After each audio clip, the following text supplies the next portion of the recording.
Chaim Bloom spoke to Cardinals fans for the first time as the new president of baseball operations on Tuesday. So, what did we learn about the future, near and far, for the St. Louis Cardinals under his leadership? We'll talk about it coming up on b-schaeff Daily.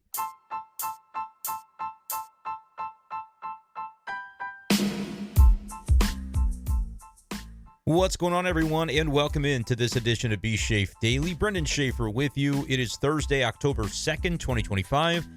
Hope you're enjoying all of the playoff baseball happening over the last couple of days. Exciting wildcard series. Of course, we wish the Cardinals were involved in them. Maybe many Cardinals fans wishing to evolve beyond the wildcard series and just win that division, get one of those first-round byes, and be sitting pretty waiting for your opponent.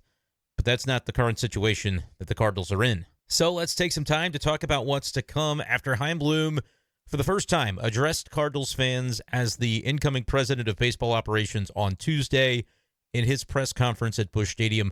By now, I'm sure everybody has heard or seen what Chaim Bloom had to say, so we're going to spend some time filtering through what we thought some of the most notable moments from the press conference were, what he had to say during those moments, and how we view what his words mean and the weight that they carry for the future, both in the near term and the long term, of the St. Louis Cardinals. I was trying to decide if I was going to go through and cut the clips, but I honestly, you guys have probably listened to this press conference live, so I'm just going to read some of the quotes and respond to them. It'll save time and allow me to get this podcast out today. I meant to get it out yesterday and just didn't have time. So I'm just going to go and approach it that way, so bear with me and we'll kind of lock in on what we thought of Chaim Bloom's intro. Like, first reaction, I thought he did a nice job. I wasn't expecting the world. I think anybody that was sitting in his chair on Tuesday would have been in a pretty favorable spot compared to John Mozeliak, right? John Mozeliak is the outgoing POBO. Cardinals fans have been tired of his messaging, of his way of doing things for some time now. And so no matter who the new guy was coming in, that person was going to carry an inherent advantage. They just had to really not mess it up on day one, right? The proof is going to be in the pudding in the months to come. But Chaim Bloom really just had to come in there and sound enthusiastic and, tug at some of the primary issues I think that Cardinals fans had with the previous regime. And I thought he did a really nice job of that. The biggest quote that was, in my opinion, like the money quote of the day was, "We won't concede anything." I made that part of the headline for my article for STL Sports Central following the press conference. I felt like this was one of the quotes that basically got to the heart of, hey, are you rebuilding or not? It's interesting that Chaim Bloom didn't say the word rebuild, I don't believe, during this press conference at any point in time. There was a question from John Denton that used the word, and it was posed to Bill DeWitt Jr., who repeated it back and said, in terms of rebuilding, and explained, we're trying to build a better roster. So really, they're not conceding that this is going to be a multi-year process where they lose a bunch of games. Like, nobody has said that. But if you read between the lines, I think Chaim Bloom is a very good communicator. He's effective, and he's not going to put his foot in his mouth, which is, again, I don't know if at times John Mozeliak did that and it was his fault, or if it was just a product of the fact that he had been in that seat for so long that you use the same tropes, you kind of lean on the same language, and people find ways to pick it apart after so long, and that a change was just necessary as a result of that. So we'll see over the course of time if Chaim Bloom is able to stay versatile and maybe the way that he describes things and keeps the messaging direct. And, while I say direct, it's also a way to not give away a lot, right? Because here was the quote that I wanted to point to first and foremost. Chaim said, "Our strategy is long-term, but we won't lower the standard that we hold here every day. We won't concede anything, and we will always compete." And again, even if you are entering into a rebuild, I think that is the way to phrase what the Cardinals are approaching to do in order to get the fans to buy in. He continued, quote, "How we work, how we scout, how we train, how we develop, and how we play, those are things that we control and that we get to decide every day, and we will get after them with intent." I thought that was the biggest quote, the money quote from the press conference. Let me know if you heard something different that you thought was notable from Chaim Bloom. But for me, I was like, okay, this gets at the heart of where the Cardinals are at. There was another one that I think was relevant as well from Chaim Bloom that sort of circled the drain on the notion of rebuilding. He said this, quote, "We will always want to win, We will hunt moves and decisions that allow us to do that right now, too, as long as they serve our ultimate goal. But when we have to choose between short-term gratification and bigger goal of contending consistently, we will choose the long term. We will make moves with that ultimate goal in mind because, simply put, that's where this organization needs to be. And he mentioned as well, our top priority will be to build our talent base for the long term. That may mean hard decisions and short-term sacrifices, but to get where we want to go, we can't take shortcuts, and we won't. I thought those were the biggest three quotes, and there may have been others, but those are the ones that stuck out to me the most, that got to the heart of, okay, are the Cardinals rebuilding? Okay, they're kind of acknowledging that they are going to be making these long-term decisions, and he acknowledged as well that it may mean hard decisions and short-term sacrifices. That was maybe as close to invoking the idea of rebuild as Chaim Bloom got in the way that he explained things in his press conference, but I thought it was honest, but it also doesn't show this mentality of, well, the Cardinals in this era are they're gonna lie down. You know, they're gonna concede that these next couple of years, 2-3 years, whatever it takes to rebuild, aren't going to be competitive on the field. He didn't say that. I thought his messaging was very good. Some people kind of poked at the fact that he was reading off of a piece of paper, his speech, rather than memorizing it. I don't know in this day and age anybody that really memorizes a speech like this one. It's too important to get wrong. And the upside, honestly, I don't think is there to say, oh, look at me, I memorized it. I don't think that's a great use of his time. I think he had what he wanted to say. He planned it out. And sure, he was noting his papers below him to be able to articulate the message to Cardinals fans that he had planned out. I'm not going to judge him on his ability to memorize a speech. I saw a few people mentioning that. I'm like, that's not reality. Even like the most prominent politicians, they're all using teleprompters these days. There's no extra points for being able to memorize your speech. So for that, I thought, you know what? He delivered the message that he intended to deliver, and I think he did a nice job of it. I'm not saying that it like changes fundamentally what's to come for the Cardinals, but step one, we talked a lot about the messaging under John Mozeliak and the flaws in the messaging, the inconsistencies at times in the messaging. And I feel like it was a consistent message that was delivered. I don't think it was necessarily a groundbreaking one. I don't. But I don't think it had to be. I think you're laying a foundation for something. Everybody kind of knows the deal, too. Like the reports had been out there that rebuilding is something they're more open to doing. The extent to which that takes place was not revealed in the press conference, right? No players specifically were mentioned by name, but we all know kind of the layers to it. It's the veterans with a contract. It's Arenado, it's Sonny Gray, it's Wilson Contreras, all varying degrees of willingness to return to the Cardinals, all with a no-trade clause so they can kind of name their terms in a way. And within those three players, I think you have differing amounts on how much money the Cardinals can reasonably expect to be able to offload versus how much they might have to eat in order to get a trade done. But that's kind of what it looks like for the veterans. And then you have that next layer of the onion, if you will. The rebuild onion is the layer involving, I think at the very top, Brenden and what his status may hold. I think there were some quotes from Chaim Bloom, or at least one during the press conference, that touched on what maybe that could look like in terms of how the Cardinals are going to view building around and investing in those, as it was phrased, the tentpole player.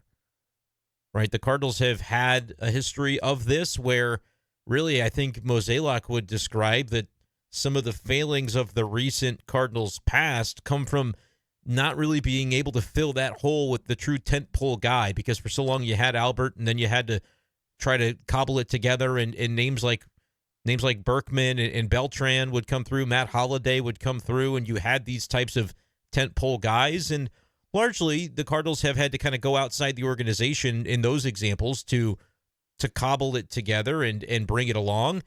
And it worked for a while, but then and look, again, this is something that Mozeliak, I've heard him mention it a number of times, but the Oscar Taveras death is something that, we obviously think about in terms that go beyond baseball, but I think for the Cardinals, it is something that they thought, okay, this is going to be, we're finally developing that tentpole guy for the middle of our lineup, and then he passes away so tragically, and the Cardinals go, well, now where are we with the outfield? right? Like there's the human aspect of that is the top priority of that conversation, of course. But then as time goes on, they go, man, we don't have that bat, and they had to continue to do what they had done before and go out and get it. And they got it in Beltran for a while and in Berkman for a little while. And like they were able to do it that way, but their next kind of era of attempts at that were whiffs. You think about, Marcelo Zuna and Dexter Fowler and the different ways that they went about trying to acquire those players for a little while. It didn't work out. And then with the Goldie, obviously that was a great example of it working out for a good period of time. You tack Arenado onto that, and that, worked out for a little while. But then at the same time, those two start to tail off, and you're like, well, we're paying for these guys to be the tentpole players, and it's not working out that way. How do you, as an organization, sort of recover from that was something that the Cardinals, ultimately, they weren't able to, not doing things in the same way that they had before. And so they're having to take this step back. And there was a question pertaining to maybe the degree of the step back in the mode of operations for the future. It was referenced how things were done in Tampa Bay, the Rays organization that Chaim Bloom, hails from, essentially. And the fact that around there, when they would have good players that would get close to free agency, they would trade them rather than lock them up and keep those players as an enduring part of the next core of the organization. And so that was asked, that model, would that be something that, is matched in St. Louis in the way that they go about things, or, will there be some differences? And Chaim Bloom said, with respect to the Rays, one of the things that made the Rays so successful over the years, they do it their way. They do it in a way that makes sense for them. You can't copy and paste that, or you shouldn't try. This organization has been built on and won with these tentpole players that have been here a long time. When it's the right type of player in person, we're still going to look for opportunities to do that. And we can win this way. So I think that's interesting. When he says the right type of player in person, I hope he's had conversations with Brendan Donovan, because, man, I think that's the guy. That's not the guy that's going to win an MVP ever in his career, but I think he is a building block type of player. Now, we'll see. It sounds really good to say that, but you can always turn around and trade a guy like Brendan Donovan, even after saying, yes, we're open to extending those types of players and people when the opportunities come about. So while the question really wasn't answered in any specific terms about what the next layer could look like, yeah, they're going to be trading away the guys with contracts. I promise you the payroll is going to take a significant dive unless they're more active in free agency than I expect. And even if they are very active in free agency, I just don't see how the payroll doesn't go down compared to 2025. When you take Michaelis off, you take Fetty off, you take Helsley off, you potentially get less Arenado money than you paid him this past year, because you're trying to trade him, and you might have to eat a chunk of that money, but I think you still might get some cost savings. You certainly could get savings on Sonny Gray. His number goes up by $10 million, but I also am pretty confident that they're going to trade Sonny Gray, so they're not going to have to eat that entire deal. They might not have to eat half that deal. It could be a pretty good chunk of change that they get out from under when they trade Sonny Gray. And Wilson Contreras, he has said all the right things about wanting to remain here and feeling that it's valuable even in a rebuilding period. Like, he just likes St. Louis. He likes the Cardinals. He wanted to be one, and he's chill, man. He's happy to remain and to be one of the veteran leaders on that type of team. But I think when you recognize that Alec Burleson probably fits better at first base than he does in a corner outfield spot defensively for the upside of your roster, the Cardinals and Chaim Bloom, I think, will actively pursue opportunities to get value for Wilson Contreras while simultaneously saving some money. And they'll bring those opportunities to Wilson's front door and say, hey, is this something you're interested in? And as much as I like Wilson Contreras, I can't sit here and say that's a bad way to approach it, because he is a player that actually has lived up to the expectations, in my opinion, was worth 2.6 wins above replacement according to Baseball Reference last year.